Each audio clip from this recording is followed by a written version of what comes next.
Good evening every one. ஏற்கனவே நீங்க கிளாஸ்க்கு வந்திருப்பீங்கன்னு தெரியும், நான் பார்த்துருக்கேன் நிறைய பேரை.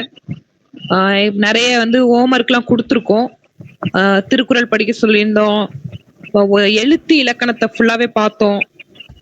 இன்னைக்கு வந்து சொல் இலக்கணத்தை பார்க்க போறோம். நம்ம வந்து சிலபஸ் படி பார்த்துட்டு இருக்கோம். ஏற்கனவே முதல் சிலபஸ் வந்து நம்ம சிலபஸ் ஒரு நாள் நான் காட்டிட்டு எழுத்து இலக்கணம் சொல்லிட்டேன். எதெல்லாம் உங்களை படிக்கணுங்கிற ஒர்க்கு கொடுத்தாச்சு, மெட்டீரியல் குரூப்ல அனுப்பியிருக்கோம். முக்கியமா திருக்குறள் நம்ம என்ன பண்ணிட்டு இருக்கோம்னா, ஒவ்வொரு கிளாஸ் முடிஞ்சாலும் ஒரு திருக்குறள் 2 அதிகாரம் கொடுத்துருவோம். அதை நீங்க படிச்சுட்டு வரணும். படிச்சுட்டு நீங்க அந்த டெஸ்ட், அதாவது நீங்க ஒரு நாள் என்ன பண்ணுவோம்னா, திடீர்னு ஒரு டெஸ்ட் வைப்போம் திருக்குறள்ல இருந்து. அந்த டெஸ்ட்டுக்கு நீங்க பதில் சொல்ற மாதிரி வரும். ஸோ நான் வாரம் 2 திருக்குறள் கொடுத்துட்டு இருக்கோம், 2 அதிகாரம் கொடுத்துட்டு இருக்கோம். நீங்க அதை படிக்கிற மாதிரி வச்சிருக்கோம். அந்த மாதிரி சிஸ்டம் போயிட்டு இருக்கு. அது இல்லாம 5வது யூனிட் வந்து நம்ம ஓவராலா வரக்கூடிய கிளாஸ்ல இருந்து 5வது யூனிட்ல வந்து தலைவர்களை பத்திய ஒரு இது இருக்கும். நீங்க தான் இனிமே என்ன பண்ண போறோம்னா, ஒவ்வொரு ஆளும் ஒவ்வொரு தலைவர்களை பத்தி, குறிப்பா இந்த எக்ஸாம் இப்ப எழுத போறவங்க கண்டிப்பா ஒவ்வொரு ஆளும் ஒரு தலைவர்களை பற்றி நீங்க அவங்கள பத்தி ஃபுல் டீடைல்ஸ் எடுத்துட்டு வந்து இந்த கிளாஸ் சொல்லணும், பிரசன்ட் பண்ணணும். அப்படி பிரசன்ட் பண்றப்ப ஒவ்வொரு ஆளும் ஷேர் பண்ணி அந்த இன்ஃபர்மேஷன் நம்ம ஒவ்வொரு ஆளா கேதர் பண்ண போறோம். இதான் வந்து அடுத்து நம்ம போக போறது. அடுத்த கிளாஸ்ல நம்ம தமிழ் கிளாஸ்ல எல்லாருக்கும் இது ஒரு பிரசன்டேஷன் மாதிரி கொடுக்க போறோம். பிபிடி போட்டு வந்தாலும் சரி, அது இவர் விஷ். புக்ல காட்டலாம், அது உங்களோட தான். ஆனா இன்ஃபர்மேஷன், ஓவரால் இன்ஃபர்மேஷனுக்குன்னு பிறப்பு இருக்கணும், இறப்பு இருக்கணும், அவர்கள் செய்த சாதனை, பட்டம், அவர்கள் பெற்ற விருதுகள், அவங்க எங்க படிச்சாங்க, இந்த மாதிரி ஓவராலா என்னென்ன குரூப் 4க்கு நமக்கு தெரியும், அது சிலபஸ் படிச்சுட்டு வரவங்களுக்கு இந்தந்த சிலபஸ்ல என்னென்ன டீடைல்ஸ் வேணுமோ அந்த தலைவர்களை பத்தி ஒரு தலைவர்கள் லிஸ்ட நான் அன்னைக்கு அனுப்பிடுவேன். அந்த லிஸ்ட் படி நீங்க அனுப்பணும். இது நம்ம சார் ஒரு புக்கு ஒன்னும் எழுதியிருக்காங்க, தமிழ் தொண்டாட்டும் தலைவர்கள் அப்படின்னு சொல்லிட்டு ஒரு புக் எழுதியிருக்காங்க. அந்த புக்ல பாத்தீங்கன்னா எல்லா டீடைல்ஸும் இருக்கு. அந்த டீடைல்ஸ் நீங்க ஒருவாட்டி பார்க்கலாம். அதுவும் உங்களுக்கு வந்து யூஸ்ஃபுல்லா இருக்கும். ஒரு தமிழ் புக்கு நீங்க வந்து இன்னும் நம்ம புக்ல மார்க் எடுக்கணுங்கிறதுக்காக என்ன பண்ணுங்கன்னா, 6th to 12th புக் எடுத்துக்கோங்க. பாவேந்தர் பாரதிதாசனை பத்தி இருக்குன்னா 6th ல இருந்து 12th வரையும் பாருங்க. இல்ல எங்கன்னா இந்த பாவேந்தர் அதாவது 10th வரையும் தான் நமக்கு, 11th 12th இப்ப கேக்குறாங்க. அதனால சோ 12th வரையும் இருக்கக்கூடிய பாவேந்தர் பாரதிதாசன் ஒரு பேர் எடுத்துக்கிறீங்கன்னா, அவங்க வந்து அந்த டீடைல்ஸ் என்ன 12th வரையும் என்ன கொடுத்துருக்காங்களோ அந்த டீடைல்ஸை முதல்ல ஃபுல்லா எடுங்க. உங்களுக்கு அதை ஒரு படிச்ச மாதிரி இருக்கும், நீங்க அடுத்து உங்களுக்கு சொல்லி கொடுத்த மாதிரி இருக்கும். ஸோ 2 in 1 நம்ம பண்ண போறோம். அடுத்த இதுல வந்து நீங்க பிரசன்ட் பண்ண போறீங்க, அது நீங்க தான் பண்ணணும். இப்ப நம்ம 2வது அதே இயல்ல இருக்கக்கூடிய 2வது தலைப்பு சொல். இந்த முக்கியமான ஒரு டாபிக், இது ரொம்ப ரொம்ப முக்கியம்.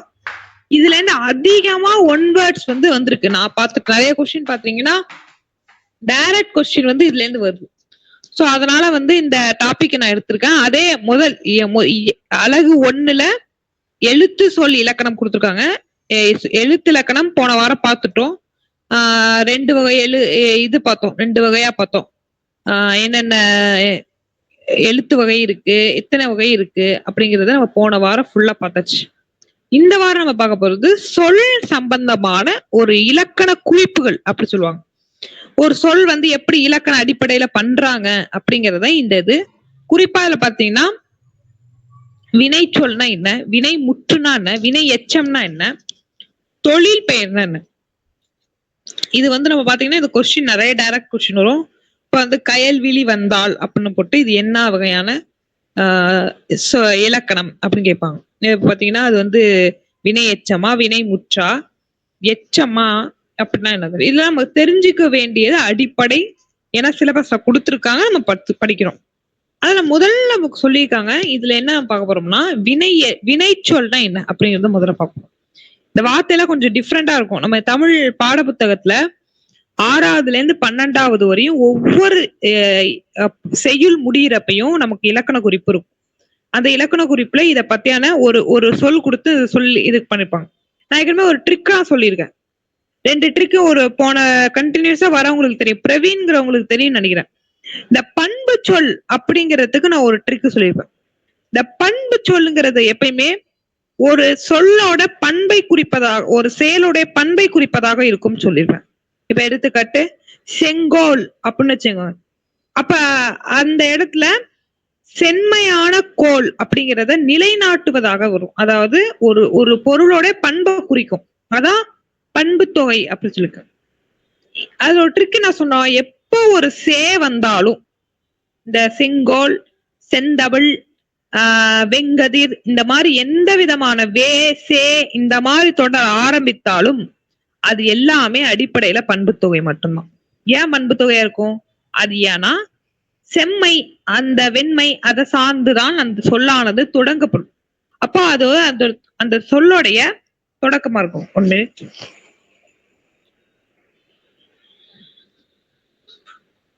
அந்த சொல்லோடைய தொடக்கமா இருக்கும். இது நம்ம ஏற்கனவே ஒரு பார்த்தோம். அதே மாதிரி இப்ப நம்ம ஒரு சில முக்கியமான விஷயங்கள் பார்க்க போறோம். இப்ப வினை சொல்னா என்ன அப்படிங்கறத பார்க்க போறோம். வினை சொல்னா என்ன? வினைனா என்ன? செயல்னு அர்த்தம்.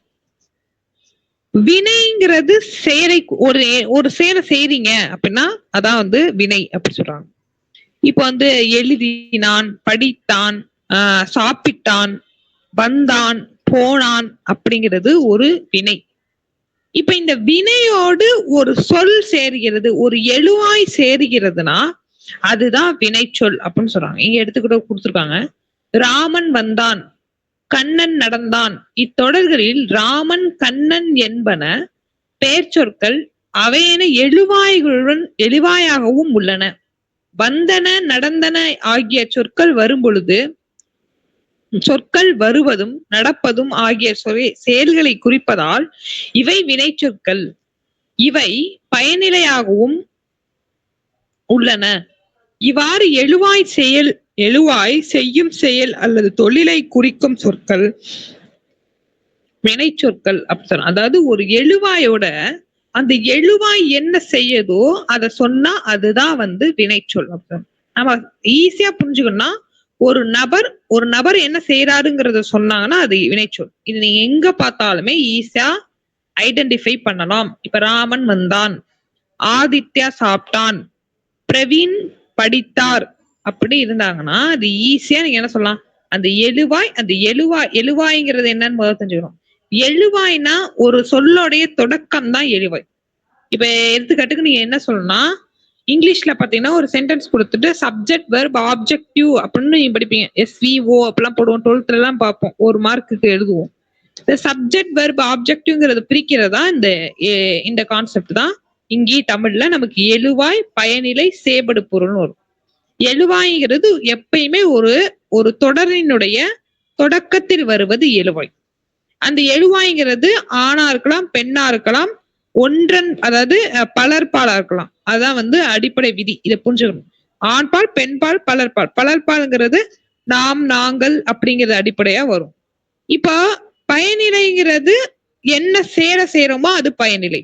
செய்யப்படு பொருள்ங்கிறது நம்ம இது அடிப்படையா உண்டு. எழுவாய்க்கு உற்றுதலாக வரப்படுவது செய்யப்படு பொருள். இவ்வளவுதான் கான்செப்ட். இதுல இந்த வினைச்சொல்ங்கிறது எப்படி இருக்கும்னா ஒரு எழுவா இருக்கும். அதாவது நான் சொன்ன இந்த ஃபர்ஸ்ட் இது இருக்கும், சப்ஜெக்ட் இருக்கும். அந்த சப்ஜெக்ட என்ன செய்யறாங்கிறத சொல்றதுதான் வினைச்சொல். இது ரொம்ப ஈஸியானது. அடுத்து நம்ம பாக்குறது வினை முற்று அப்படி சொல்றாங்க. 2வது கருத்து வினை முற்று. நோட் பண்ணிக்கோங்க எல்லாரும். வினை முற்றுனா என்ன அப்படின்னா ஒரு தொடர் முற்று பெற்றா அது வினை முற்று. முற்றுனா என்ன? கம்ப்ளீட் ஆகுறது. அதான் கம்ப்ளீட். அதை எண்ட், அதாவது முற்று சந்துன்னு சொல்லுவாங்க. முற்று சந்தில போய் முட்டிக்காத அப்படி சொல்லுவாங்க. முற்று சந்துனா என்ன? எல்லை, அதுக்கப்புறம் கிடையாது. அதுதான் வந்து முற்று அப்படின்னு அர்த்தம். முற்று அப்படிங்கிறது முடிவு பெற்றது அப்படின்னு அர்த்தம். அப்ப இங்க என்ன சொல்றாங்க? மலர்விழி எழுதினால், கண்ணன் பாடுகின்றான், மாடு மேயும் அப்படிங்கிறது ஒரு முடிவு. இப்ப எடுத்துக்காட்டுக்கு மாடு மேயும் போட்டுருவாங்க. மாடுங்கிறது மேயும், அவ்வளவுதான், முடிஞ்சிட்டு. அதுக்கப்புறம் அதுக்கு அந்த தொடர் அமைக்க முடியுமா? தொடர் அமைக்க முடியாது. அப்போ இந்த மாதிரி ஒரு தொடர் முடிவு பெறுதுன்னா அதுதான் வினை முற்று அப்படின்னு சொல்லுவாங்க. இத்தொடர்களில் எழுதினால், பாடுகின்றான், மேயும் ஆகிய சொற்களை கவனியுங்கள். அதை ஃபர்ஸ்ட் கவனிங்க.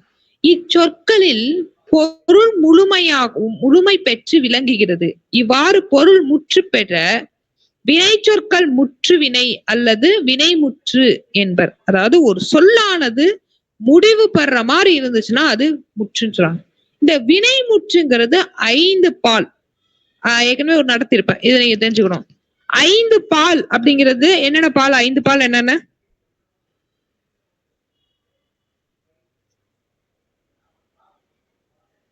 பால் எத்தனை வகைப்படும்? நம்ம நடத்திருக்கோம் நிறைய கிளாஸ்ல, போன கிளாஸ்ல சொல்லியிருப்போம். சொல்லுங்க, யாரா இருந்தாலும் சொல்லலாம். மேம் 5 வகைப்படும். 5 வகைப்படும். என்னென்ன? ஆண் பால், பெண் பால், பலர் பால், ஒன்றன் பால், பலவின் பால். Very good. ஆண் பால், பெண் பால், ஒன்றன் பால், பலவின் பால், பொதுப்பால்.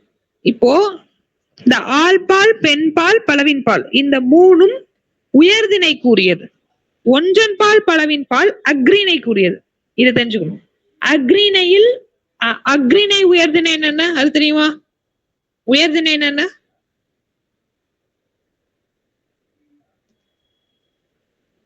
உயர்திணை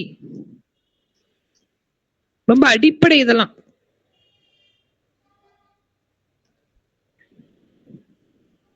உயர்திணைனா உயிருள்ள பொருட்கள் தான் உயர்திணை அப்படின்னு சொல்றோம். இப்ப எடுத்துக்காட்டுக்கு ஒரு மனுஷன் உயிரோட இருக்கானா அவன் உயர்திணை.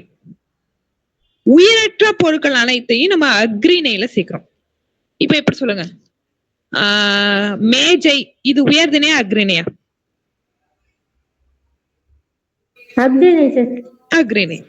மனிதன் கோமதி உயர்திணையா அக்ரிணையா? உயர்திணை. உயர்திணை. அடிப்படை எவ்வளவுதான். யாருக்கு டவுட் இருக்கா?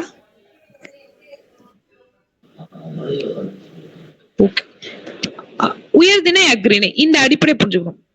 இந்த உயர்திணையில பால் வந்து 3 வகையை பிரிக்கிறோம். இப்ப எப்படி பிரிக்கிறோம்னா ஆண் பால், பெண் பால், பலவின் பால். இந்த பலவின் பாலுங்கிறது ஆண் பாலுங்கிறது ஆண்களை குறிக்கும், பெண் பாலுங்கிறது பெண்களை குறிக்கும். பலவின் பாலுங்கிறது பலரை சேர்த்து குறிப்பது. இப்ப நாங்கள், நாம் அப்படின்னு சொல்றதுக்கு பலவின் பால். ஒன்றன் பாலுங்கிறது உயிரற்ற பொருட்களுக்கு ஒற்றை தன்மை உள்ளதை ஒன்றன் பால் சொல்றோம். இப்ப எடுத்துக்காட்டுக்கு பசு, பசு மேஜைன்னு வச்சுக்கோ. மேஜை அப்படி சொன்னா பசுங்கிறது நம்ம அடுத்த கான்செப்ட். அதனால உயர்திணை அக்ரிணைங்கிற அடுத்த வதை போயிடும். மேஜை அப்படிங்கிறது உயிரற்ற பொருள், அப்ப அது ஒன்றன் பால். சரியா? மன்னிக்கவும், அக்ரிணை. மேஜைங்கிறது ஒன்றன் பால், மேஜைகள் அப்படி சொல்றது பலவின் பால். பலவின் பாலுங்கிறது மல்டிபிள், அதாவது சிங்குலர் புளூரஸ். அவ்வளவுதான், சிம்பிள் சொல்லப்போனா. மேஜைங்கிறது ஒன்றன் பால், பலவின் பால். பலவின் பாலுங்கிறது ஒன்றாந்தா ஒருமையாகும், பலவின் பாலுங்கிறது பலராந்தா, அதாவது அக்ரிணையில பலராந்தா, பலவற்ற அதாவது நிறைய இருந்தா பலவின் பாலா சொல்றோம். இதான் வந்து கான்செப்ட். அப்ப 5 பால், 3 இடம் இருக்கு. தன்மை, முன்னிலை, படற்கை. இதையும் நம்ம பேசியிருக்கோம். தன்மை எங்க வரும், முன்னிலை எங்க இருக்கும், படற்கை. அடுத்து 3 இடம். அது 3 இடம், 3 காலம். காலம்ங்கிறது எதிர்காலம், நிகழ்காலம், இறந்த காலம். இந்த 3 காலங்களிலும் 3 இடங்களிலும் ஆகிய அனைத்திலும் இந்த வினை முற்றானது வரும். இதுதான் கான்செப்ட். அப்போ அப்ப புரிஞ்சுக்கணும், 5 வகையான பால்களிலும் வரும், அதாவது உயர்திணை அக்ரிணையிலும் வரும். 3 வகையான காலத்திலே வரும், இறந்த காலம், நிகழ்காலம், எதிர்காலத்திலே வரும். 3 வகையான இடங்களிலும் வரும். தன்மை, முன்னிலை, படற்கை. முன்னிலைங்கிறது தன்மைங்கிறது ஒரே ஒரு சிங்குலர் கான்செப்ட், முன்னிலைங்கிறது அதை முன்னிலைப்படுத்திருக்கும் அப்படிங்கிறது நம்ம கான்செப்ட்.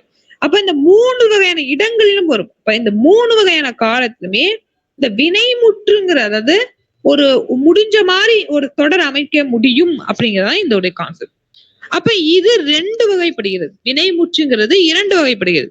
தெரிநிலை வினைமுற்று, இன்னொன்னு குறிப்பு வினைமுற்றுன்னு 2 வகைப்படும்.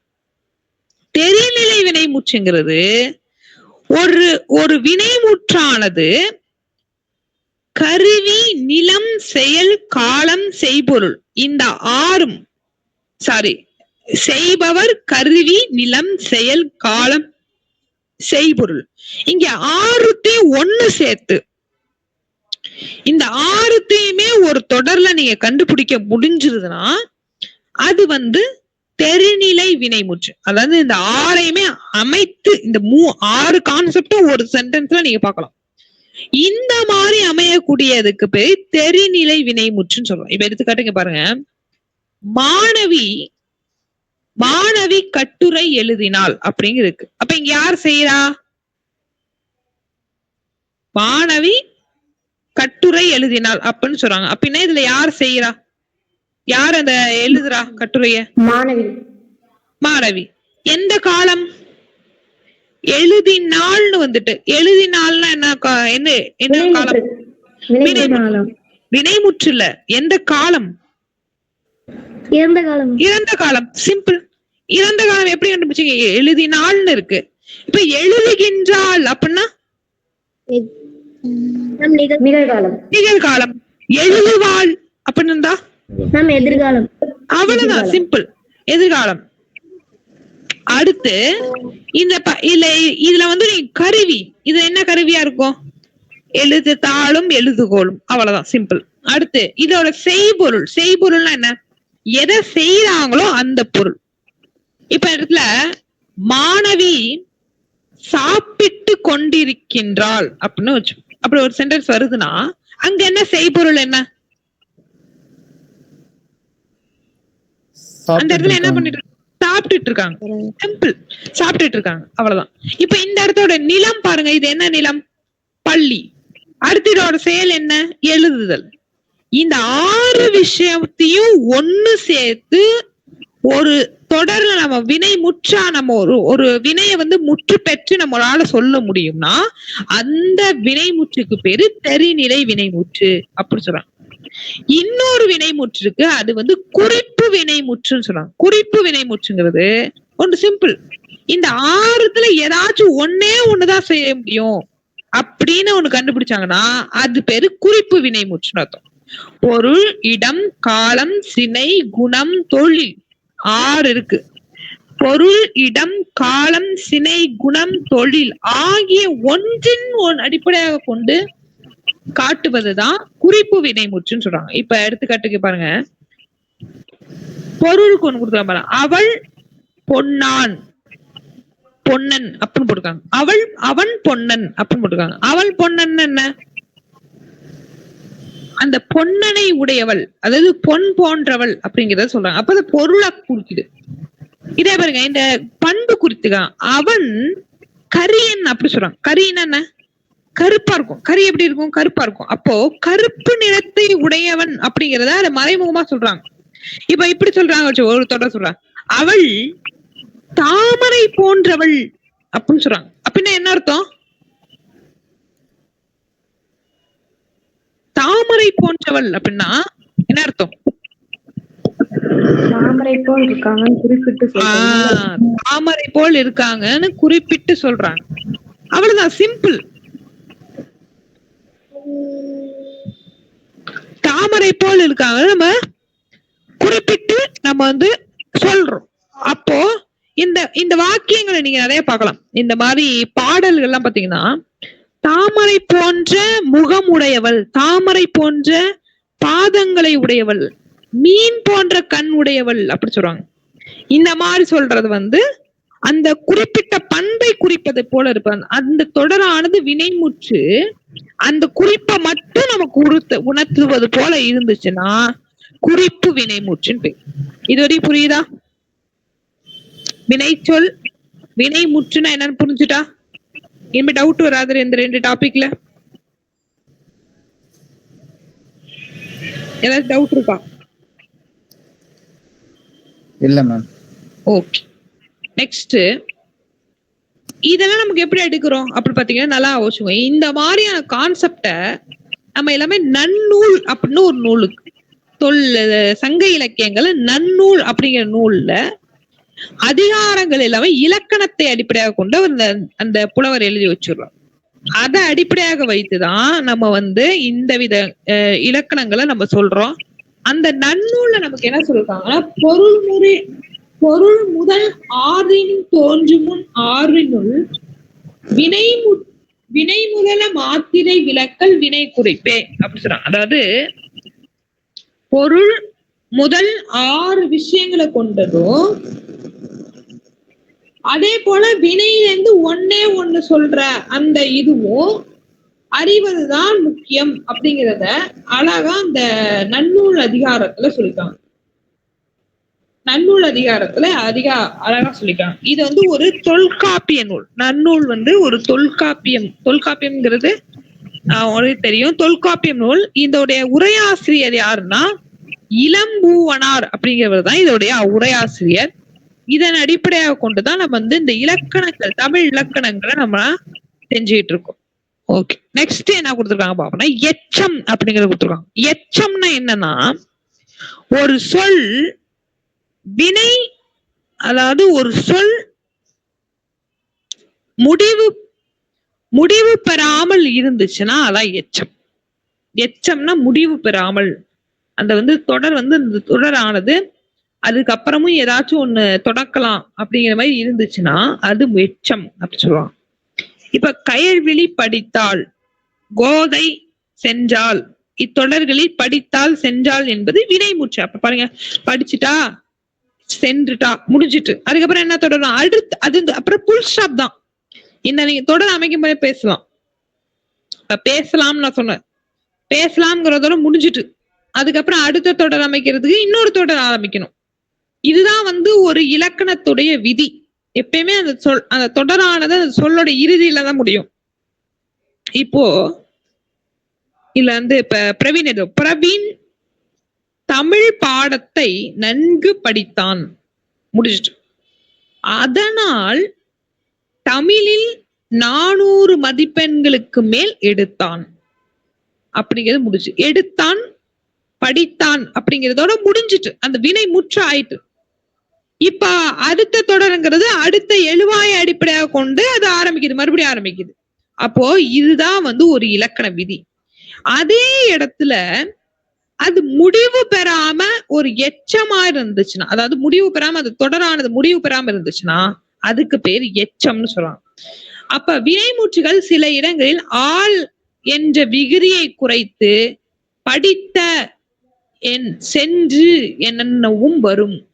இச்சொற்களின் பொருளில் முற்று பெறாத முழுமையடையாத வினை சொற்கள் ஆதலால் எச்சம் எனப்படும். அல்லது வினைமுற்றின் ஆள் விகுதி குறைந்து நிற்கும் சொல்லே எச்சம் எனப்படும். அதுல வந்து பெயரச்சம் வினையச்சம் அப்படின்னு 2 வகை இருக்கு, 3 வகை இருக்கு. பெயரச்சம் வினையச்சம், பெயரச்சம் வினையச்சம் முற்றச்சம் அப்படின்னு ஒண்ணு இருக்கு. பெயரச்சம் வினையச்சம் முற்றச்சம் அப்படின்னு 3 வகை இருக்கு. இந்த பெயரச்சம்னா என்ன, ஒரு பெயரானது அந்த அந்த எழுவாய் அந்த வினையுடைய சொல்லானது முடிவு பெற்று அதுக்கு அடுத்து ஒரு எழுவாய், அதாவது ஒரு பெயர் வந்ததுன்னா அதுக்கு பேரு பெயரெச்சம். இப்ப எடுத்துக்காட்டுக்கு பாருங்க, படித்த மாணவன், படித்த பள்ளி. அப்ப படித்தங்கிறது முடிவு பெறல, ஓகேவா. அடுத்து பள்ளிங்கிறது அதோடைய பெயரை அடிப்படையாக கொண்டிருக்கு. இந்த மாதிரி ஒரு தொடர் அமைஞ்சதுன்னா அதுக்கு பேரு பெயரெச்சம் அப்படின்னு. இப்ப பாடிய பாடல் அப்படின்னு இருக்காங்க. இப்ப பாடிய பாடல்ங்கிறது என்ன, ஒரு பாடிய பாடல்ங்கிறது பாடியங்கிறது அந்த பாடி இருக்காங்க. அப்ப பாடல்ங்கிறது அந்த அந்த பாடல் செயலுடைய பெயர் தான் வந்து இந்த இடத்துல பின்னாடி வந்திருக்கு. இந்த மாதிரி வரக்கூடிய விஷயங்களுக்கு பேரு பெயரெச்சம் அப்படின்னு பேரு. இப்ப இது எத்தனை காலத்துக்கு வரும்னா 3 வகையான காலத்துக்கு வரும். இறந்த காலம், நிகழ்காலம், எதிர்காலம். இப்ப பாடிய அப்படிங்கிறப்ப இறந்த காலம், பாடுகின்ற அப்படிங்கிற நிகழ்காலம், பாடும் அப்படிங்கிறது எதிர்காலம். அவ்வளவு சிம்பிள் இதெல்லாம்.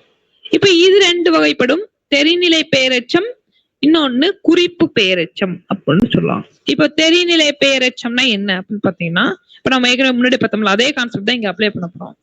வந்த பையன் பார்த்த கண்ணன், வந்த பையன் பார்த்து கண்ணன் நின்றான், வந்த பையன் பார்த்த கண்ணன் நின்றான். இத்தொடரில் வந்து என்பது பையன், வந்து என்பது பையன் என்னும் பெயரை கொண்டு முடிவதால் பெயரெச்சம் எனப்படும். அதாவது வந்த பையன் அப்படிங்கிறப்ப வந்த பையன், வந்துங்கிறது முற்று பெறாம இருக்கு, அப்ப வந்திருக்கான் பிரசன்ட் டென்ஸ். அப்ப நிகழ்கால வினைமுற்று, நிகழ்கால வினையச்சம், அப்பா நிகழ்கார எச்சம், நிகழ்கார எச்சம், அதுக்கு பின்னாடி என்ன வந்திருக்குன்னா பெயர் வந்திருக்கு. அப்போ இது நிகழ்கால பெயரெச்சம் அப்படிங்கிறது அது பேசிக் நம்ம பார்த்துட்டோம். அப்ப அதோட இது போல வரக்கூடிய அந்த தொடருக்கு பேரு தெளிநிலை பெயரெச்சம் அப்படி சொல்றோம். இப்ப இதோட என்ன சொல்றாங்க, அப்ப இது 3 காலத்திற்கும் அதனோடு சேர்ந்து 6 வகையான பொருளையும் நம்மால் உணர்த்த முடியும் என்றால், அந்த 6 வகையை ஏற்கனவே பார்த்தோம். அந்த 6 வகையையும் நமக்கு வெளிக்காட்ட முடியும் என்றால் அதுக்கு பேரு தெரிநிலை பெயரெச்சம். இப்ப எடுத்துக்காட்டு பாருங்க, மேற்கொண்டார சொல்றாங்க, முக்காலத்திற்கும் உரிய பெயரெச்ச வாய்ப்பாடுகள் இவை முக்காலத்தையும் செயலையும் வெளிப்படையாக காட்டி செய்பவன் முதலான 6 எஞ்சி நிற்கும் இவன் உடன்பாட்டிலும் எதிர்மறையிலும் வரும் அப்படிங்கறதுதான் இதோட. இப்ப நம்ம ஏற்கனவே பார்த்தோம் என்னென்ன அந்த 6 வகையான பண்புகள் பார்த்தோம். இந்த 6 வகையான பண்புகளும் நம்ம இங்கேயும் பார்க்க முடிஞ்சதுன்னா அந்த விஷயங்கள் தான் நமக்கு தெரிநிலை பெயரெச்சம் அப்படி சொல்றோம். அடுத்து குறிப்பு பெயரெச்சம். இப்ப குறிப்பு பெயரெச்சம்ங்கிறது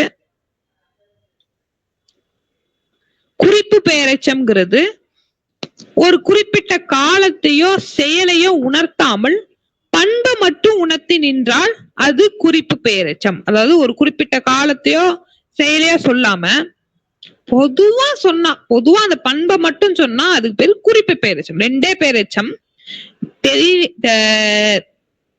தெரிநிலை பெயரெச்சம், இன்னொன்னு வந்து குறிப்பு பெயரெச்சம்.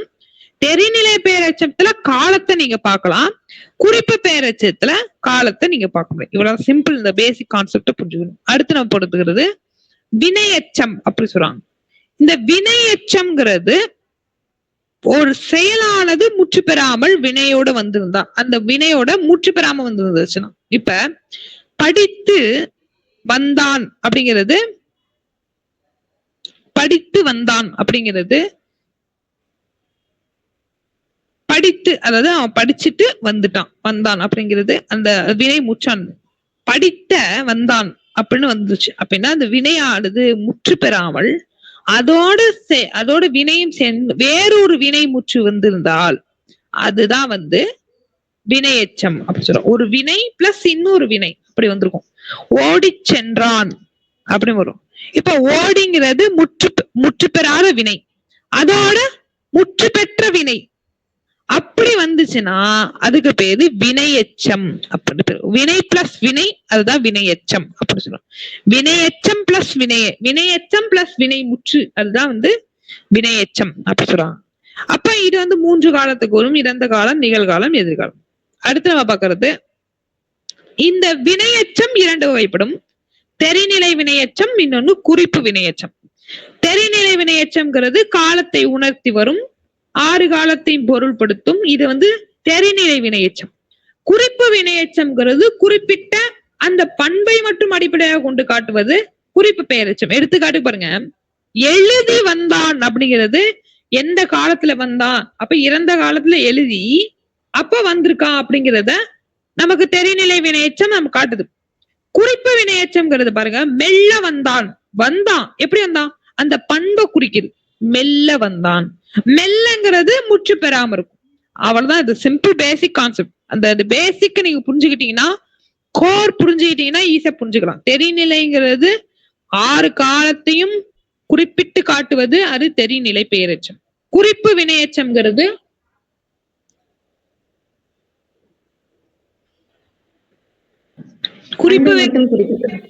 பண்பை மட்டும் குறிப்பது குறிப்பு பெயரெச்சம். இவ்வளவுதான் சிம்பிள் பேசிக் கான்செப்ட்.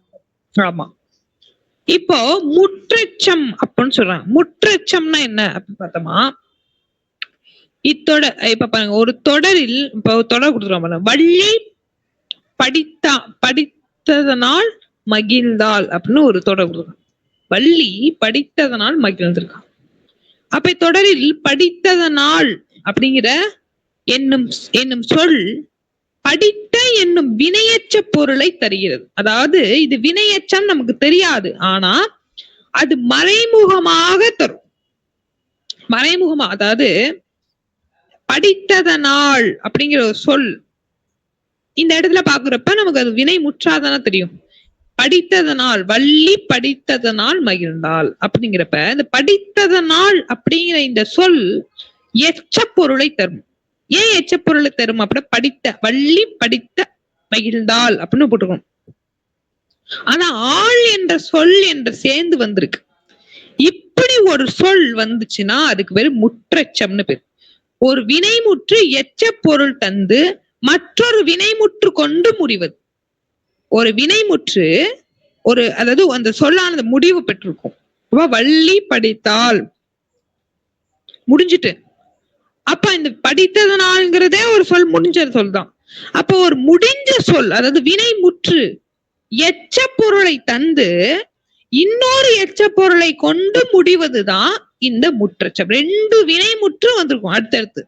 அப்போதான் அந்த சென்டென்ஸ் ஆனது முழுமை பெறும். இப்படிதான் நம்மளோட இலக்கியங்களுடைய அடிப்படை இருக்கு. இதான் இந்த 3 வகை எச்சம். எச்சம்ங்கிறது 3 வகை பார்த்தோம். பெயரச்சம், வினையச்சம், முற்றச்சம். பெயரச்சம் 2 வகைப்படும். தெரிநிலை பெயரச்சம், இன்னொன்னு குறிப்பு பெயரச்சம். வினையச்சம் 2 வகைப்படும். தெரிநிலை வினையச்சம், குறிப்பு வினையச்சம். அடுத்து 3வது பார்த்தது முற்றச்சம். முற்றச்சம்னா ஒரு வினைமுற்று எச்சமாக வந்து இன்னொரு வினைமுற்றாக கொண்டு அடிப்படையாக கொண்டு முடித்தால் அது முற்றச்சம். அடுத்து நம்ம பார்க்கறது தொழில் பெயர். தொழில் பெயருங்கிறது ஒரு ஒரு ஒரு சொல்லோடு அதோட என்ன சேர்ந்தா அது என்ன விகுதி சேர்த்தா. விகுதினா என்ன தெரிஞ்சிடும். அதாவது ஒரு விகுதின்னு ஒண்ணு இருக்கு. அதாவது படி இப்ப ஈஸியா புரிவிக்கணும்னா இப்போ படு அப்படிங்கிற ஒரு சொல்லுக்கு படு அப்படின்னு ஒரு சொல்லு. இப்ப அந்த படுங்கிற சொல் என்ன அப்படின்னா அது வேர் சொல்லுன்னு சொல்லுவோம். இந்த மாதிரி ஒரு சொல் நம்ம சேர்க்கிறப்ப நம்ம எப்பயுமே நம்ம தமிழோட இதுல பாத்தீங்கன்னா எப்பயுமே ஒரு சொல்லானது வேர் சொல்லை அடிப்படையாக கொண்டு உள்ளது. இப்ப எடுத்துக்காட்டு பாத்தீங்கன்னா படித்தாள் அப்படின்னு ஒரு சொல்லுக்கு போச்சு. படிங்கிறது இந்த சொல்லோட வேர் சொல். வேர் சொல்னா என்ன? இப்ப இந்த சொல்லுக்கான கோர் கான்செப்ட் என்ன அப்படின்னா படி. படித்தாள் அப்படின்னு சொல்லுவோம். படி அப்படிங்கிறது தான் வேர் சொல். அப்போ அந்த அந்த அடிப்படை இந்த கோர் தான் வேர் சொல். அதோட தள்ளு சேர்க்கலாம், அல்லு சேர்க்கலாம், கல்லு சேர்க்கலாம், எது வேணா நீங்க சேர்க்கலாம். இப்ப படித்தாள்னு சொல்லலாம், பாடினாள்னு சொல்லலாம், படித்து கொண்டிருந்தாள்னு சொல்லலாம், படிப்பாள்னு சொல்லலாம், படிக்கவில்லைன்னு சொல்லலாம். இதோட நம்ம என்ன சேர்க்கிறோம் அப்படின்னா ஒரு அடிஷனல் வேர்ட்ஸ் சேர்க்கிறோம். அந்த அடிஷனல் வேர்ட்ஸுக்கு பேர் தான் விகுதின்னு சொல்லுவோம். அப்போ ஒரு விகுதிங்கிற வேர் சொல்லோடு எந்த ஒரு விகுதியை சேர்த்தாலும் வரக்கூடியதுதான் இந்த சொல். அந்த சொல்லுல கல் என்ற விகுதி வந்தால், அல் என்ற விகுதி வந்தால், வை என்ற விகுதி வந்தால், ஊ என்ற விகுதி வந்தால், கை என்ற விகுதி வந்தால் ஆகிய விகுதிகள் சேர்ந்து வந்துச்சுன்னா அதுக்கு பேர் தொழில் பெயர் ஆகும் அப்படி சொல்றாங்க. அப்ப இந்த இதுக்கு பேர் தான் தொழில் பெயர். இப்ப தல் அப்படின்னு சொல்றோம். தல் கூறு பிளஸ் அல் கூறல் அப்படின்னு சொல்றோம். இப்ப பார் பிளஸ் வை பார்வை அப்படின்னு சொல்றோம். பாருங்கிறது வேர் சொல், வைங்கிறது ஒரு வகையான விகுதி. இப்ப வாழ் கூட்டல் ஊ வாழ்வு, கை படு கூட்டல் கை படுக்கை, கல் குற்றல் தல் கல் கற்றல். இந்த மாதிரி ஒரு விகுதி சேரும் போது மட்டும்தான் என்னைக்குமே ஒரு சொல்லானது முடிவு பெறும். அப்போ ஒரு வேர் சொல்லோடு விகுதி சேர்ந்து வருவது தொழில் பெயராகும். அது தொழிலை குறிக்கும். அந்த சொல்லானது தொழிலை குறிக்கும். உங்களுக்கு ஸ்கிரீன் தெரியுதா?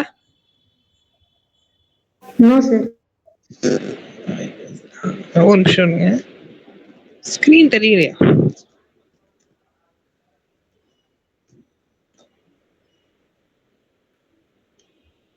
கேன்சல் ஆயிடுது. ஒரு நிமிஷம். ஸ்கிரீன்ல தான் இருக்கு.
அதெல்லாம் கொடுத்துருக்காங்க பாருங்க. இந்த இந்த வேர்ச்சொல் தான் அடிப்படையாக கொண்டுதான் இந்த வினைமுற்று, வினையெச்சம், வினையாளனை பெயர் இந்த அடிப்படையான சொற்கள் இருக்கு.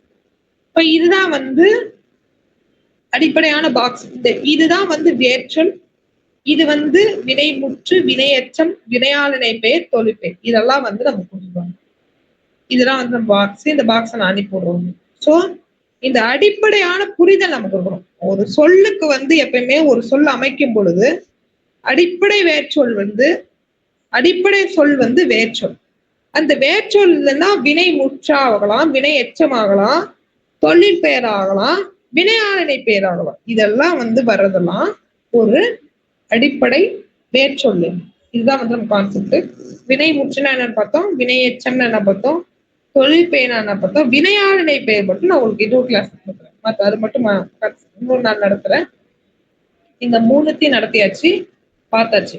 இதுல ஏதாச்சும் டவுட் இருக்கா?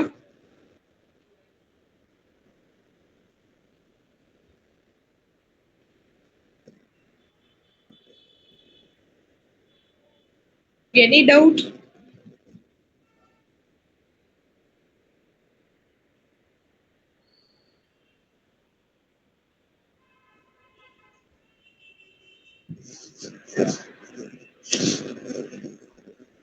ஏதாச்சும் டவுட் இருக்கா?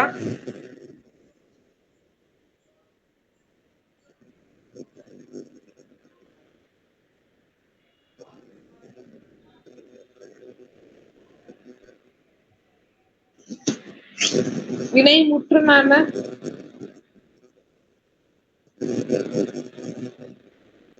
ஒரு தொடர் முற்று பெற்றால் அது வினைமுற்று சார். ஒரு தொடர் முற்று பெற்றால் அது வினைமுற்று சார். வினைச்சொல். ஒரு தொடர் வந்து முற்று பெற்றதா அது வந்து வினைமுற்று. ஓகே. வினை எச்சம்னா என்ன?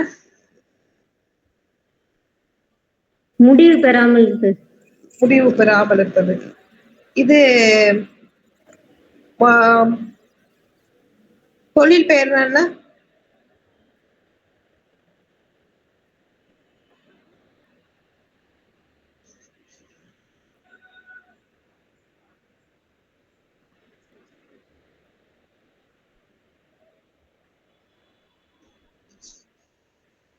தொழில் பெயர் என்ன?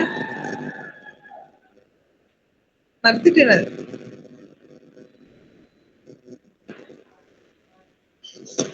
ஹலோ, மத்தவங்கள ஏன் சொல்லல? தொழில் பெயர் என்ன?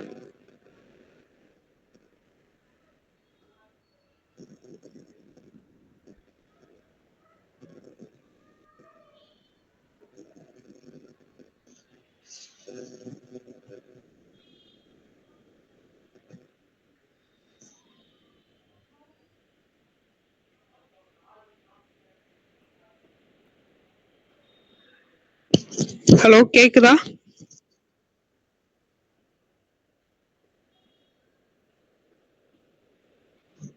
தொழில் பெயர்னா ஒரு தொழிலோட விகுதி வரும்னு சொல்லிருக்கோம். அதாவது ஒரு சொல்லோட விகுதி சேர்ந்து வந்துச்சுன்னா அது வந்து தொழில் பெயர் அப்படின்னு.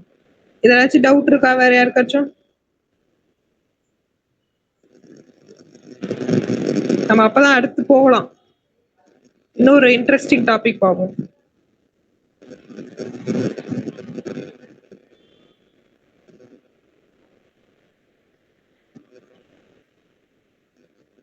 யாராச்சும் ஒருத்தவங்க படிங்க. இதுக்கு முன்னாடி நான் சொல்லிக்கிறேன். இது வந்து மருவு பெயர் சொல்லுவாங்க. இது 2வது அதிகாரம். இயல் முடிச்சாச்சு. ஏதாச்சும் டவுட் இருந்தா கேட்கலாம், மெசேஜ் பண்ணலாம். 2வது சொல்லகராதி அப்படிங்கிற இந்த இயல்ல சிலபஸ் படி சொல்லகராதிங்கிறதுல ஊர்களின் மருவு பெயர் அப்படின்னு சொல்லிட்டு ஒரு டாபிக் இருக்கு. இந்த டாபிக்ல நமக்கு ஒரு ஊர் இருக்கும். அந்த ஊரோட மருவு பெயர் இருக்கும். அந்த மருவு பெயர் என்னென்னங்கிறதா ஒரு 60 ஊரோட மருவு பெயர் இருக்கு. இத நம்ம பார்க்கணும். இத வந்து இப்ப நீங்க என்ன பண்ணிருக்கீங்க? யாராச்சும் ஒருத்தவங்க பண்ணீங்க. அதாவது இந்த ஊருக்கு இருக்கும். அந்த ஊருக்கு நம்ம பாத்தீங்கன்னா எடுத்து இப்ப வேற ஏதாச்சும் திருநெல்வேலி அப்படின்னு போச்சுக்கோம். திருநெல்வேலி என்ன சொல்லுவாங்க? நெல்லைன்னு சொல்லுவாங்க. நம்ம நியூஸ்ல எல்லாம் பாக்குறவங்க நெல்லைன்னு சொல்லுவாங்க. கன்னியாகுமரியை குமரின்னு சொல்லுவாங்க.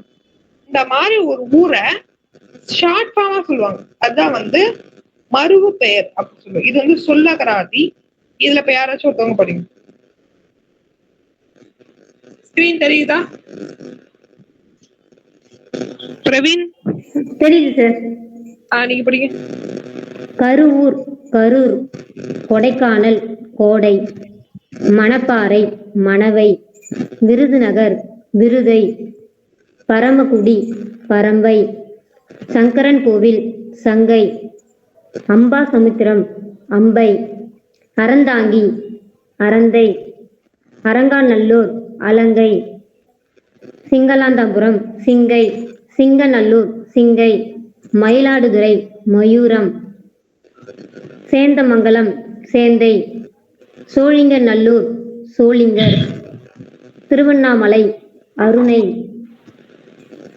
கருந்தட்டைக்குடி கருந்தை, கரிவலம் வந்தநல்லூர் கருவை, ராமநாதபுரம் முகவை, நாகர்கோவில் நாஞ்சி, மயிலாடுதுறை மாயூரம், திருத்தணி தணிகை, வேதராண்யம் வேதை, திருச்செந்தூர் செந்தூர், திருச்சிராலைவாய் அலைவாய், தர்மபுரி தகடூர், உசிலம்பட்டி உசிலை, காஞ்சிபுரம் காஞ்சி.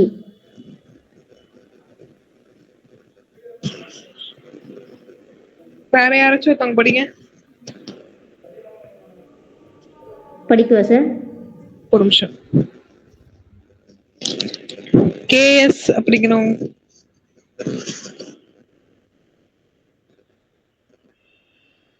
கேஎஸ் அப்படிங்கிறவங்க.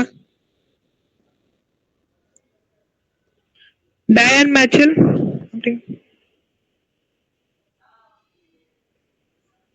சரி, நீங்களே கண்டினியூ பண்ணுங்க. பாளையங்கோட்டை பாலை, காஞ்சிபுரம் காஞ்சி, ஸ்ரீவைகுண்டம் சீவை, ஸ்ரீவில்லிபுத்தூர் ஸ்ரீவி, அருப்புக்கோட்டை அறுவை, சிதம்பரம் தில்லை, சேதுராயன்புத்தூர் சேராத்து, திருக்குருகூர் ஆழ்வார் திருநகரி, உருகை, உறையூர் உரந்தை, திருவாரூர் ஆரூர், மயிலாப்பூர் மயிலை, புதுக்கோட்டை. எனக்கு சார் வண்ணாரப்பேட்டை 37. வண்ணாரப்பேட்டை. எத்தனை சார்? வண்ணாரப்பேட்டை இங்கே படிங்க. ஓகே 37. வண்ணை, பூவிருந்தவல்லி பூந்தமல்லி, சைதாப்பேட்டை சைதை, வானவன் மாதேவி, மானம்பதி, மன்னார்குடி மண்ணை, மன்னார்குடி மண்ணை, நாகப்பட்டினம் நாகை, புதுக்கோட்டை புதுகை, புதுக்கோட்டை புதுமை. இல்ல பாருங்க, ஒரே ஊருக்கு 2 பேர் இருக்கு.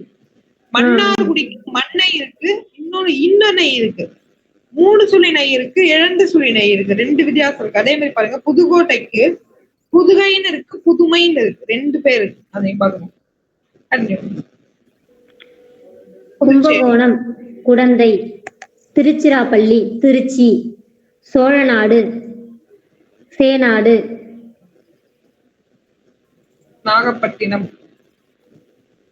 நாகை, உதகமண்டலம் ஊட்டி, உதகமண்டலம் உதகை, மையம்பொழில் பம்புலி, கோவன்புத்தூர் கோயம்புத்தூர், கோயம்புத்தூர் கோவை, தேவக்கோட்டை தேவவேட்டை, திருநெல்வேலி நெல்லை, செங்கற்பட்டு செங்கை, திருநின்றவூர் திண்ணனூர், தஞ்சை தஞ்சாவூர். தஞ்சாவூர் தான் அது, தஞ்சை. சரி, தில்லைன்னு எந்த ஊரு சொன்னாங்க?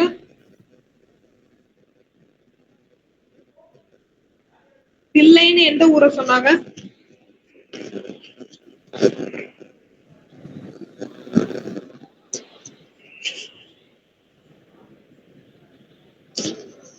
தில்லை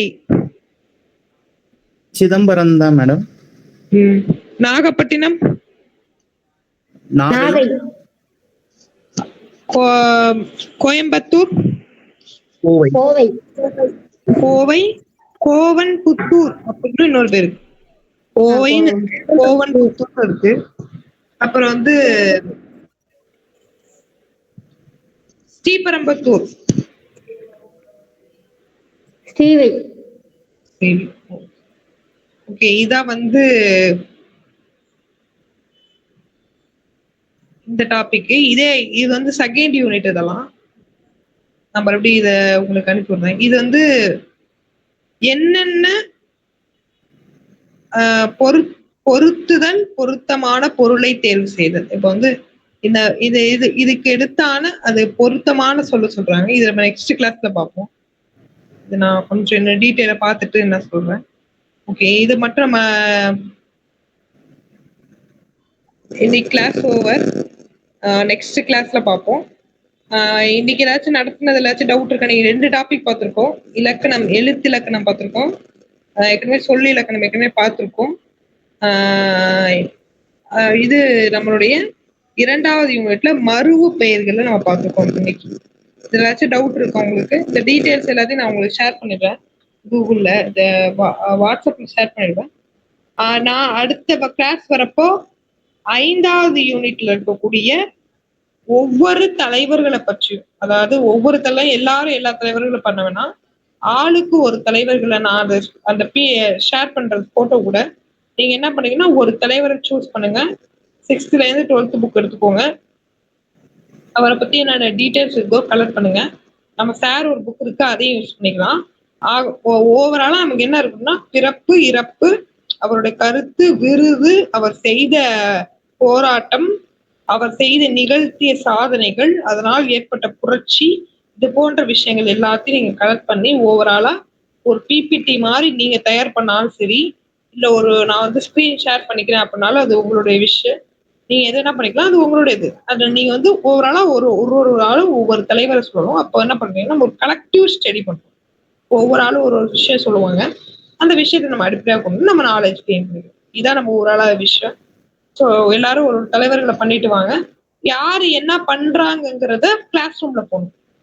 இப்ப வந்து எக்ஸாம்பிள் பிரவீன் வந்து பாவேந்தர் பாரதிதாசன் பண்றாருன்னா பாவேந்தர் பாரதிதாசனை இன்னொருத்தவங்க எடுக்கக்கூடாது. இந்த விஷயத்த ஞாபகம் வச்சுக்கணும். இந்த மாதிரி எல்லாரும் அவங்களுடைய எந்த தலைவர்கள் எடுக்க போறீங்களோ அது குரூப்ல போடுங்க. அதை நம்ம பார்ப்போம். அது அடிப்படையா வச்சு நெக்ஸ்ட் கிளாஸ்ல இதை பத்தி கிளாஸ்ல போவோம். நான் ஒரு 2 தலைவர்களை பத்தி நான் விஷயத்தை ரெடி பண்ணிட்டு வந்து நான் உங்களுக்கு சொல்லுவேன். இதான் வந்து அடுத்த வாரம் உங்களோட அசைன்மெண்ட். இது இல்லாம திருக்குறளை நம்ம படிச்சுட்டு வரணும். 2 அதிகாரம் முடிஞ்சிட்டு விருந்தோம்பல் வரையும் படிச்சாச்சு. விருந்தோம்பலுக்கு அடுத்து இருக்க 2 அதிகாரத்தை நான் இப்ப அனுப்பிடுவேன். அந்த 2 அதிகாரத்தையும் நீங்க படிச்சுக்கணும். இதுவரையும் விருந்தோம்பல் வரையும் நான் சொல்லியிருப்பேன். விருந்தோம்பலுக்கு அப்புறம் இருக்கிற அதிகாரத்தை நீங்க படிச்சிருக்கணும். 2 அதிகாரம், அடுத்த 2 அதிகாரத்தை நீங்க படிச்சிருக்கணும். இப்படியே நம்ம படிச்சுட்டு வரப்ப ஈஸியா நம்ம போர்ஷனை முடிச்செல்லாம் நம்ம வந்து எக்ஸாமுக்கு ப்ரிப்பேர் பண்ணிடலாம். ஓவராலா நம்ம ஃபர்ஸ்ட் இயர் முடிச்சாச்சு. செகண்ட் யூனிட்ல இப்ப வந்து மருவு பெயர்களை பார்த்துக்கோம். என்னென்ன மருவு பெயர்கள் இருக்கு, தஞ்சாவூருக்கு என்ன, மன்னார்குடிக்கு என்ன, திருநெல்வேலிக்கு என்னன்னு பார்த்துக்கோம். இந்த பிடிஎஃப் நான் அனுப்புறேன். ஒரு வாட்டி மனப்பாடம் பண்ணிடணும். அதுதான் ரொம்ப முக்கியம். இதை மட்டும் பண்ணுங்க. இது ரொம்ப முக்கியம். நம்ம நெக்ஸ்ட் மற்றதெல்லாம் நெக்ஸ்ட் கிளாஸ். இது டவுட் இருக்கா மேம்? ஒரு டவுட் மேம். சொல்லுங்க மேம். நான் இன்னைக்கு தான் ஃபர்ஸ்ட் கிளாஸ் அட்டென்ட் பண்றேன். இப்போ எழுதுற கரண்ட் எக்ஸாமுக்காக நம்ம ப்ரிப்பேர் பண்றோம். Next இயருக்காகுங்களா madam? மேம் என்னது சொல்லுங்க. இப்போ கரண்ட் எக்ஸாமுக்கு வருது இல்லைங்களா, குரூப் 4? ஆமா, ப்ரிப்பேர் பண்றோங்களா இல்ல நெக்ஸ்ட் இயருக்காக இப்போ இருந்து ஸ்டார்ட் பண்ணி ப்ரிப்பேர் பண்றோங்களா மேடம்? இப்ப வந்து நம்ம வர வருஷத்துக்கானதான் பார்த்துட்டு இருக்கோம். வர வருஷத்துக்கு வந்து எப்படி எவ்வளவு சீக்கிரம் போர்ஷன் முடிக்க முடியுமோ அவ்வளவு சீக்கிரம் போர்ஷன் முடிக்க பாக்குறோம். இருந்தாலும் நீங்க அடுத்த வருஷத்துக்குங்கிறது நாங்க அது சார் தான் முடிவு பண்ணணும். இப்போதைக்கு இப்ப வர எக்ஸாம் ஜூன் மாசம் வரக்கூடிய எக்ஸாமுக்கு நான் இவ்வளவு தயார் பண்ணிருக்கேன். Okay okay okay. வேற ஏதாச்சும் டவுட் யாருக்காச்சும்? ஓகே, நம்ம கிளாஸ முடிச்சுக்கலாம். உங்களுக்கு ஏதாவது டவுட் இருந்தா குரூப்ல போடுங்க. மற்ற விஷயத்த பார்க்கலாம். எல்லாரும் ஹோம்ஒர்க் மட்டும் பண்ணிடுங்க. ஹோம்ஒர்க் பண்ணதான் நம்ம போர்ஷன் முடிக்க முடியும். ஏன்னா நமக்கு டைமிங் கம்மியா இருக்கு. நான் இப்ப வர எக்ஸாம்னால பார்த்துட்டு இருக்கனால நம்ம இப்படி ஹோம்ஒர்க் கொடுத்துதான் பண்ண முடியும். இதே வந்து நம்ம 1 இயருக்கு முன்னாடியே ஆரம்பிச்சிட்டோம்னா நம்ம கொஞ்சம் நம்மளே பொறுமையா நானே நடத்திடுவேன் கொஞ்சம் கொஞ்சமா. ஆனா நான் வந்து ஜூன் மாசம் நம்ம அடுத்த மாசம் எழுதுறதுனால நம்ம கொஞ்சம் கொஞ்சமா அந்த போர்ஷன் வந்து ஹோம்ஒர்க் மூலியமா தான் நம்மளால முடிக்க முடியும். அதனாலதான் 2 அதிகாரம் கொடுக்குறோம், 2 ப்ரெசன்டேஷன் பண்ணுங்கன்னு சொல்றோம். இந்த மாதிரி ஒர்க் கொடுக்குறோம்.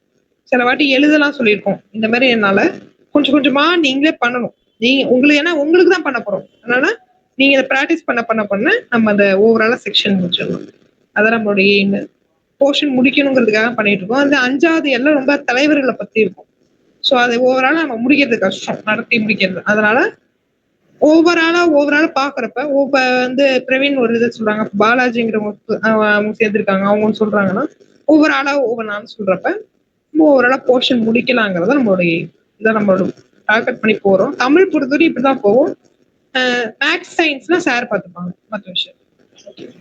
தேங்க்யூ. தேங்க்யூ. Thank you sir.